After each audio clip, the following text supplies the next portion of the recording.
নমস্কার, জ্যোতিষশাস্ত্রী শ্রী সনাতন বলছি। আজকে আপনাদের বলবো কোন গ্রহযোগের কারণে মানুষের জীবনে সন্তান প্রাপ্তিতে দেরি হয়, মানে সন্তান প্রাপ্তিতে বিলম্ব হয়। অনেকে দেখবেন যে বিবাহ হয়েছে অনেক দিন হলো কিন্তু সন্তান হচ্ছে না, এবং সন্তান হলেও সন্তান দেরিতে হচ্ছে। এগুলো কেন হচ্ছে সেগুলোই আপনাদের আজকে জানাবো, কারণ এগুলো জানলে আপনাদের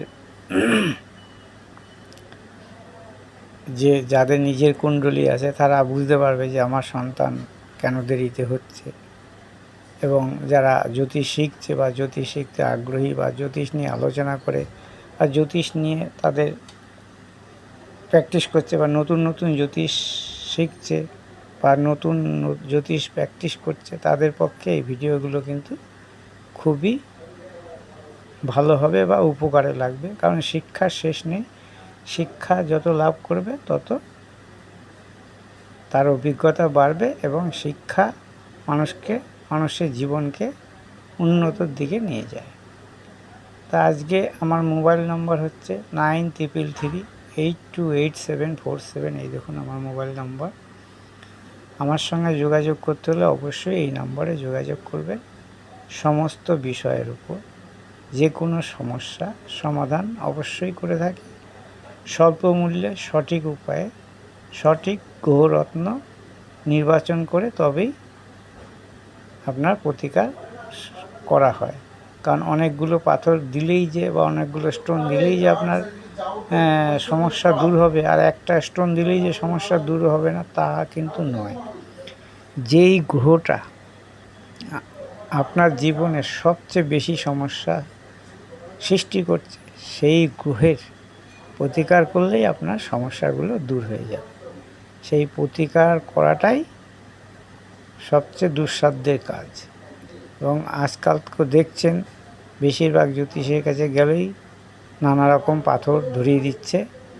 কেউ রাহু, কেউ কেতু, কেউ মঙ্গল, কেউ চন্দ্র, যার মানে 4-5টা প্রেডিকশনে লিখে দিচ্ছে।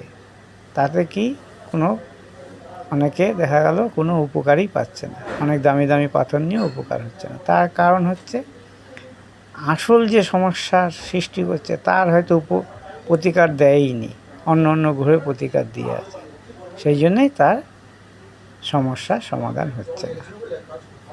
তাহলে এই সমস্যা দূর করার যে প্রতিকার করা বা দূর করা, তার জন্যে সঠিক গ্রহ নির্বাচন করতে হবে, কে বাধা সৃষ্টি করছে, তবেই আপনার জীবনের সমস্যাগুলো মিটে যাবে। তো আমার সঙ্গে যোগাযোগ করতে হলে এই নম্বরেই যোগাযোগ করবেন। যে কোনো সমস্যা, বিবাহ, শিক্ষা, উচ্চশিক্ষা, সরকারি চাকরি, বাস্তুদোষ, যে কোনো সমস্যার জন্য আপনি যোগাযোগ করতে পারেন। সাংসারিক কলহ, বিবাহ হচ্ছে না কেন, বিবাহ হলে কেন ডিভোর্সের দিকে এগোচ্ছে, সমস্ত কিছুর জন্য এই নম্বরে যোগাযোগ করতে পারেন। আশা করি আপনারা ঠকবেন না। অন্য অন্য জ্যোতিষের কাছে গিয়ে যদি ঠকে থাকেন তাহলে হয়তো আপনাদের ভাগ্য সেটা।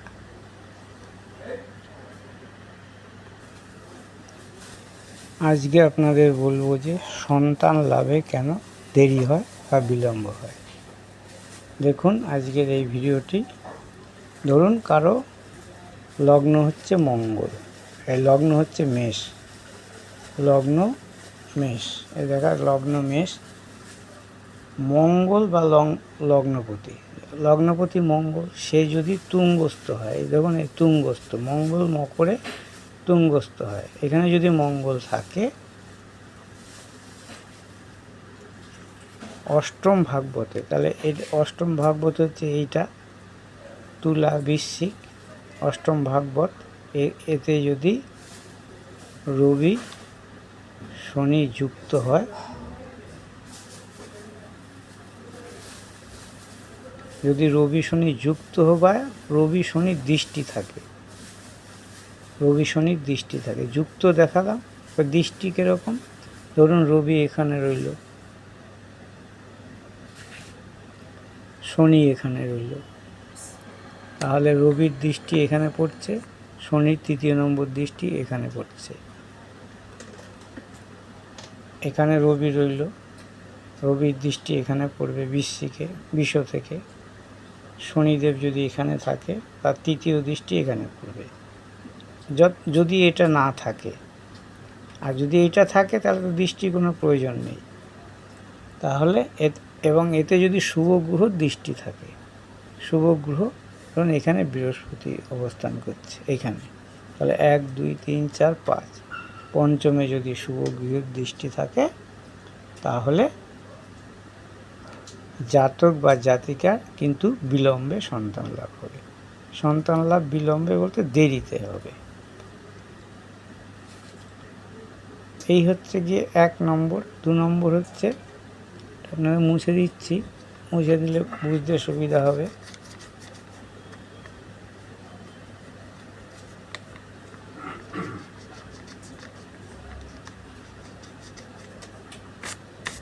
মুছে দিয়েছি। এবার ধরুন এটা লগ্ন যদি হয়, পঞ্চমে যদি বৃহস্পতি 1 2 3 4 5 পঞ্চমে বৃহস্পতি, বুধ, শনি অবস্থান করে এবং লগ্ন পঞ্চমপতি, এই পঞ্চমপতি যদি লগ্নগত হয়, পঞ্চমপতি রবি যদি এখানে অবস্থান করে, তাহলে কি হবে? জাতক বা জাতিকা বিলম্বে সন্তান লাভ করবে, মানে সন্তান হতে তার দেরিতে হবে। এবং লগ্ন যদি শুভ গ্রহের রাশি হয়, যদি এরকম থাকে, তাহলেও কিন্তু সন্তান লাভে দেরি হবে, দেরিতে সন্তান হবে। লগ্নে 2য় শুভ গ্রহ, এটা মুছে দিচ্ছি তাহলে বুঝতে সুবিধা হবে।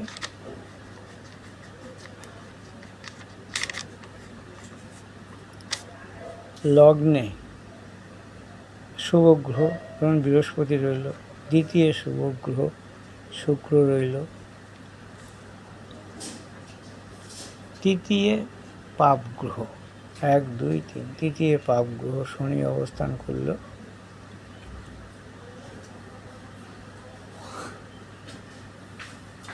এবং পঞ্চমপতি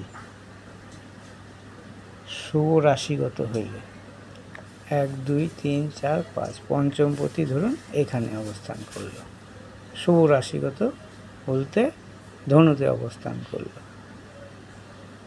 রবি, পঞ্চমপতি রবি ধনুতে অবস্থান, ধনুতে অবস্থান না করে মিনেও অবস্থান করতে পারত, শুভ রাশিগত বলেছে। তো এইভাবে যদি শুভ এরকম যদি অবস্থান করে কোনো জাতক জাতিকার জীবনে, তাহলে তার কিন্তু বিলম্বে সন্তান লাভ হবে। বিলম্বে সন্তান লাভের এই যে 3টে কারণ আমি বললাম, এগুলো আপনারা মিলিয়ে দেখবেন। যাদের বিলম্ব বা দেরিতে সন্তান লাভ হয়েছে, তাদের দেখবেন ছকগুলো কিন্তু এরকমভাবেই আছে। আরও কারণ আছে, বলতে গেলে অনেক ভিডিও বড় হয়ে যাবে, তাই 3টে কারণই বললাম। আরও কারণ পরে ভিডিওতে জানানো যাবে, কারণ ভিডিও বড় হয়ে গেলে অনেকে দেখতে কেটে কেটে দেখতে গেলে কিছুই বোঝা যাবে না। আমার এই ভিডিওটা যদি ভালো লাগে অবশ্যই লাইক কমেন্ট শেয়ার করবেন, এবং যেতে যেতে সাবস্ক্রাইব করে যাবেন, যাতে নতুন নতুন ভিডিওগুলো আপনাদের কাছে তাড়াতাড়ি পৌঁছে যায়। এবং জ্যোতিষ যারা শিখছে বা জ্যোতিষ নিয়ে যাদের আগ্রহী, তাদের কাছে এই ভিডিওটা কিন্তু খুবই উপকারী হবে। আজকে এই পর্যন্তই, নমস্কার।